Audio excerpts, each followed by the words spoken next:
Property में पैसा invest क्यों नहीं किया? देखिए, प्रॉपर्टी से मेरी कुछ शिकायतें हैं। Okay, I think it's a very cash heavy asset, मतलब आपके पास पैसा बहुत होना चाहिए। दूसरा है कि इंडिया में प्रॉपर्टी प्राइसेस आर absurd, ठीक है। absurd का मतलब ये है कि भाई आपकी वो बेसिक कॉस्ट ऑफ कैपिटल को भी मीट नहीं करते।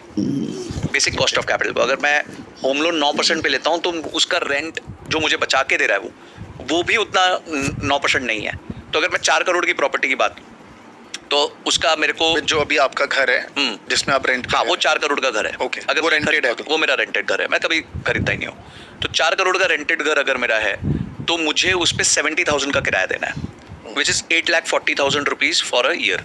अगर वही 4 करोड़ में बोरो करके लेता घर तो मुझे 36 लाख रुपए देना पड़ता। तो 36 माइनस 8 लाख 9 लाख जो है वो मेरी सेविंग हो गई, 27 लाख रुपए की सेविंग हो गई। अब या तो ये घर 27 लाख बढ़ता रहे हर साल, ठीक है, मैं कहता हूँ बढ़ भी जाए, तो मैं कौन सा बेच रहा था उसको, ठीक है। मतलब I am not selling it every day ना, शेयर्स की तरह नहीं है। अच्छा, दूसरी बात ये है कि मेरी कुछ विपदा आपदा आ गई, तो अब 4 करोड़ का घर ऐसा तो है नहीं कि मैं एक बाथरूम बेच दूंगा तो मेरे को 10 लाख आ जाएंगे, या मैं एक बेडरूम बेच दूंगा तो मेरे को 2 करोड़ आ जाएंगे। वो तो बिकेगा नहीं, बिकेगा तो पूरा बिकेगा। तो मैं क्या करूंगा, अपने आप को फंड्स रेस करने के लिए मैं लोन अगेंस्ट प्रॉपर्टी ले लूंगा, मैं डेट में आ गया, मतलब असेट होते हुए मैं उधार पे आ गया। मेरे को मतलब लिक्विडिटी, कंफर्ट बहुत चाहिए। और तीसरी चीज़ जो है ना कि एक घर आपको बांध देता है।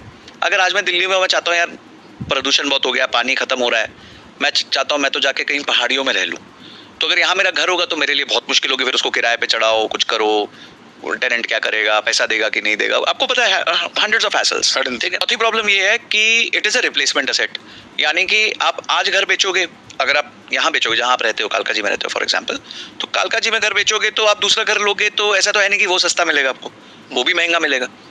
तो ये सारे फैक्टर्स को कंसिडर करते हुए मेरे को लगता है कि एक घर लेना इंडिया में अभी तो, एंड खासकर if you are not sure कि आप यहाँ रहने ही वाले हो हमेशा, I don't think so it is very very valuable decision.